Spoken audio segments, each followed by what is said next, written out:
Capítulo 2.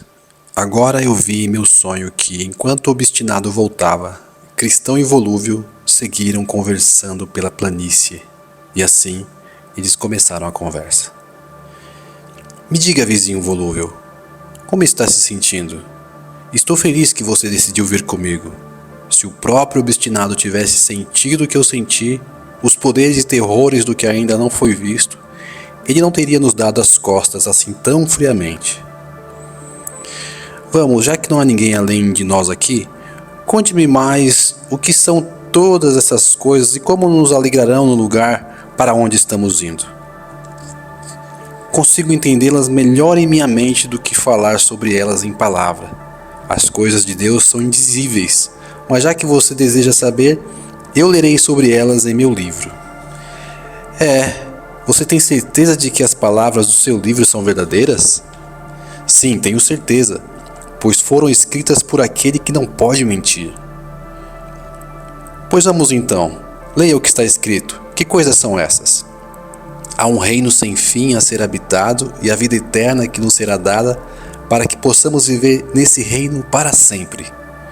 O que mais diz o livro? Há coroas e glória que serão dadas a nós e vestes brilhantes como o sol no firmamento do céu. Isso tudo é incrível. E o que mais?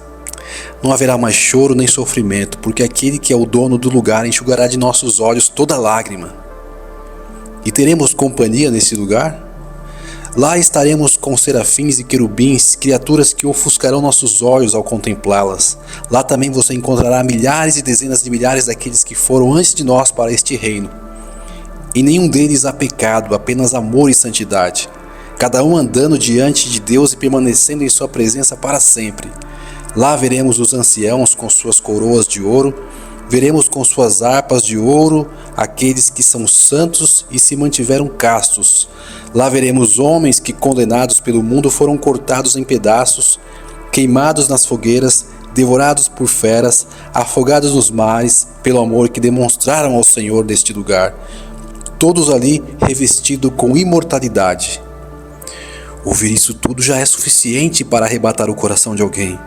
Mas como essas coisas serão desfrutadas? O que é necessário para sermos participantes delas? O Senhor, o governador do reino, deixou registrado neste livro a respeito de uma água especial que, se desejarmos realmente tê-la, Ele nos concederá gratuitamente. Bem, meu bom companheiro, estou feliz em ouvir sobre tudo isso. Venha, vamos acelerar o passo. Não posso andar tão rápido quanto gostaria por causa desse fardo em minhas costas. Então, eu vi em meu sonho que assim que terminaram esta conversa, eles se aproximaram de um pântano muito lamacento que estava no meio da planície. Eles, distraídos pela conversa, caíram ambos de repente no pântano. O nome daquele lugar era Pântano do Desânimo. Ali caíram e chafurdaram por um tempo na lama, sendo terrivelmente cobertos com a sujeira. O cristão, por causa do fardo que tinha nas costas, começou a afundar. Ah, vizinho cristão, disse Volúvio, que lugar é esse? Honestamente eu não sei. Com isso, Volúvio começou a ficar ofendido e disse com raiva ao seu companheiro: é essa a felicidade de que você me falou por todo esse tempo? Se tivemos tanta dificuldade logo em nossa partida, o que podemos esperar até o fim de nossa jornada? Talvez eu deva voltar novamente à minha vida e você, sozinho, que busque alcançar tão maravilhoso país. E com isso, depois de umas 2 tentativas desesperadas, Volúvio saiu da lama em direção à sua própria casa. Então ele foi embora e, correndo, abandonou o cristão, que nunca mais o viu. Cristão foi deixado sozinho no pântano do desânimo, mas ainda assim ele se esforçou em atravessar o pântano, chegando à parte que estava mais longe de sua própria casa e em direção à porta estreita. Porém, apesar do esforço, ele não conseguiu sair por causa do fardo que carregava nas costas. Mas vi em meu sonho que um homem veio até ele, cujo nome era Auxílio, e perguntou-lhe: o que faz aí? Senhor, disse Cristão, fui instruído a seguir por este caminho por um homem chamado Evangelista, pois isso me levará àquela porta para que eu possa escapar da ira vindoura. E enquanto eu caminhava para lá, caí aqui. Mas por que você não cuidou por onde andava? O medo da ira vindoura me afligia tanto que corri pelo caminho mais próximo e caí aqui. Então Auxílio disse: aqui, me dê a mão. E deu-lhe a mão, puxou para fora e colocou em terra firme e disse que ele seguisse o seu caminho. Então me aproximei daquele lugar que o tirou da lama e disse: Senhor, já que este lugar é o caminho que sai da cidade da destruição e leva à porta estreita, por que este pedaço não é arrumado para que os pobres viajantes possam ir para lá com mais segurança?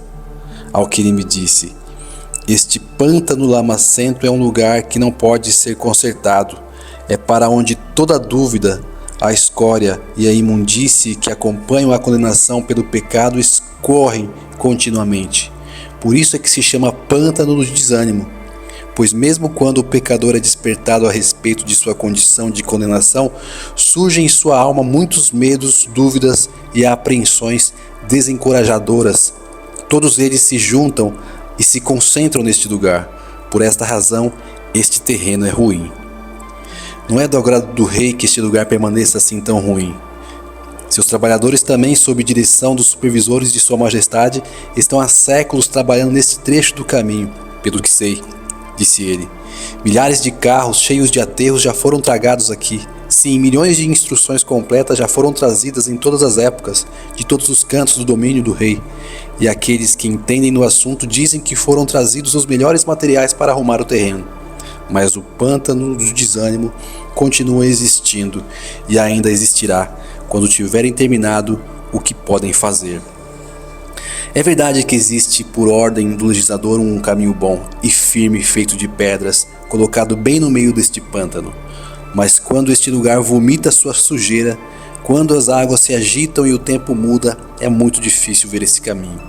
E ainda que se possa ver, os homens, atordoados pelas dúvidas em suas mentes, dão um passo para o lado e então ficam atolados, apesar do caminho estar lá.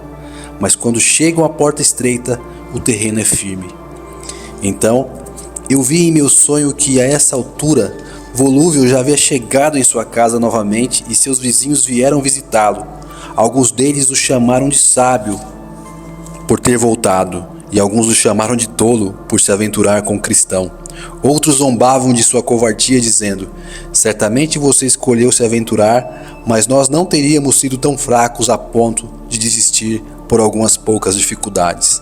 Então Volúvio andava desconfiado entre eles, mas finalmente, após um tempo, ele ganhou mais confiança e todos se voltaram e começaram a zombar do pobre cristão pelas costas, e a conversa passou a girar em torno de Volúvio.